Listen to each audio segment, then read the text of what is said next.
It's now time to head to the crypto space and see what's happening. A lot of headlines I saw just before I came on the program. But let's first of all look at the board. See, a sea of red is what we see there, red of different shades.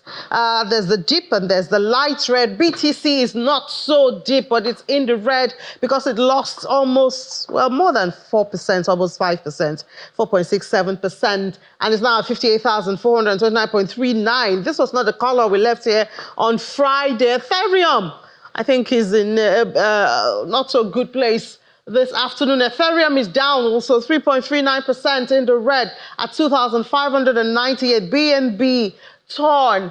Solana, everybody's in the red. I wonder what's going on right here. Let's look at the headlines for this afternoon. Yes, we did talk about Ethereum, and we say Ethereum.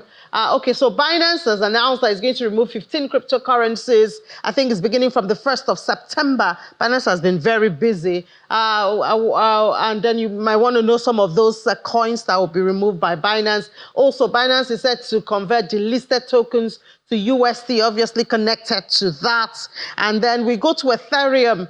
Ethereum, their ETF hit positive overall net inflows of $105 million. We'll talk about this, obviously, and see how it would affect some other layers and all of that. Let's have Solomon Amunde now to help us explain some of these headlines. Hi, Solomon. Good afternoon. Good afternoon, Ini. Yeah, so this delisting, I think let's start from there, of some coins. Is that a big deal? Technically speaking, it's not really a big deal. It's just a protocol done by exchanges where they tend to look at their portfolio and tokens that are listed, looking at them trading volume if people are really trading those projects. So if people are not really trading most of those projects, they tend to delist them because at the end of the day, it's business for the exchanges. Yeah, of course, it's business. If it's not good business, it's not worth doing. Then Ethereum gas fees also hit a 5-year low. How does this affect, the other activities? Does it affect other miners and all of that? Well, technically, it puts the layer 2 platforms on their toes because most of the layer 2 blockchains, they were created based on Ethereum issues of gas fees. So the only value proposition most of them have is a lower gas fees. So when Ethereum keeps making lower and lower gas fees, they have to come up with better proposition and also value for their audience and also the users of those blockchains. So I would say it does more damage to the layer 2 blockchains that don't have so much to offer other than cheap fees. So they just have to increase and improve on their tech and also their value proposition to their users if they must survive long term in this space. Does this spill to investor sentiment in the markets, the top markets? Well, technically speaking, it's a good news because lots of on-chain activities on Ethereum decreased based on the on-chain activities that increased on Solana. So with the lower gas fees now on Ethereum, we are gradually beginning to see more and more on-chain activities on the Ethereum blockchain. And then this Ethereum ETF hitting positive overall net flow of 105. That's the first since its launch. Yeah. We've been having lots of ETF outflow, the Ethereum ETF outflow, especially from Grayscale. So it's quite impressive to see that at least we've been able to hit a positive net inflow when you aggregate all the platforms that are offering Ethereum ETF. So that's good news. And I strongly believe that's largely because of the market dump that we saw last week, the beginning of August that happened. So we have lots of persons trying to buy into Ethereum. So I guess that's why we're seeing that positive inflow on the ETF. So, but I mean, does any of this explain why we have so much red in the markets this afternoon? Not necessarily. The market is just trying to correct. The market has been trying to correct for the past 3 to 4 months now, but we tend to see lots of fundamental analysis trying to give us a brief pump. So last week we saw the news from Russia where Putin signed into effect the Russia has been allowing miners to be able to mine Bitcoin and also them siding with cryptocurrency traders and also crypto platforms. So that gave the market a positive pump and a positive move, which saw us move from about 58K to almost 62K. So right now, the market is trying to aim for $50,000 again. So what's happening right now is just the usual normal correction that we're seeing in the market. So do we say that the impact of Kamala Harris and Trump, they also made some move or some statement that moved the market last week? Has that worn off? I would say yes, it has worn off actually. We would see more of the US election affecting the markets from ending of September. But right now, we won't see much of that affecting the way the market moves. Right now, the market is on its own. Is it really on its own, Solomon? We're expecting inflation numbers from the United States on Wednesday.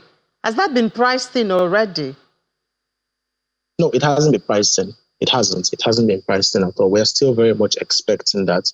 And hopefully it should affect the market in a positive way. If it doesn't, then it will be quite brutal for the market. $50,000 per Bitcoin might not hold. So is the market, are we confident that there'll be that rate cut by September? Do we really see it? And what can we expect, or how can we expect that to affect the market?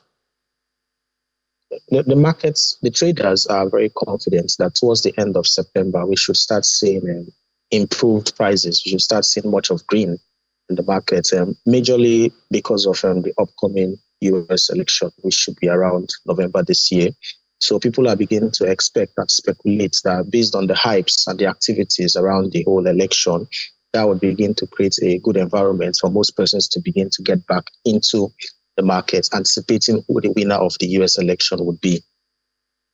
So do we expect, Solomon, that it is after the election that we'll see the bubble of the halving that we were preaching about since last year? We haven't hit those highs. Should we expect that to come after the US election in November?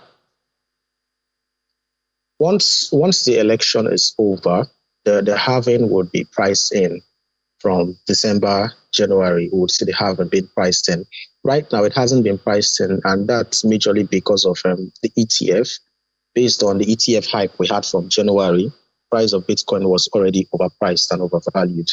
So that's why we're just seeing a reasonable correction happening right now. But about the hype of the election and the halving being priced in, I would expect that from December, January. That's when I would expect that. Well, I hope you analysts will not move the stone again, because we're still looking forward to 100,000 Bitcoin after the halving and all of that, and yet now we have to start waiting for the election again. I hope there'll be no other milestone to cross before we see those surge that we have been looking forward to. Yeah. Hopefully there'll be no more milestones, but most of the hopes now lies on the election, because one of the candidates is a pro-crypto and pro-Bitcoin person, and he has been saying it in most of the speeches that he will make sure America will be the center of cryptocurrency and Web3 and blockchain. So you can imagine what happens after the election, assuming he wins. That would be one of the biggest bull markets we would see. All right. So for the rest of the week, sounds like we don't expect a lot of move. Or you think we would do that 50 this week? Yeah, for the rest of the week, I'm expecting Bitcoin to consolidate between $55,000 and $60,000. Failure to maintain that range, then would most likely see a retest of $50,000. All right. So we'll see what happens at the end of this week. Thank you so much, Solomon Amunde, for sharing your views with us. Thank you very much.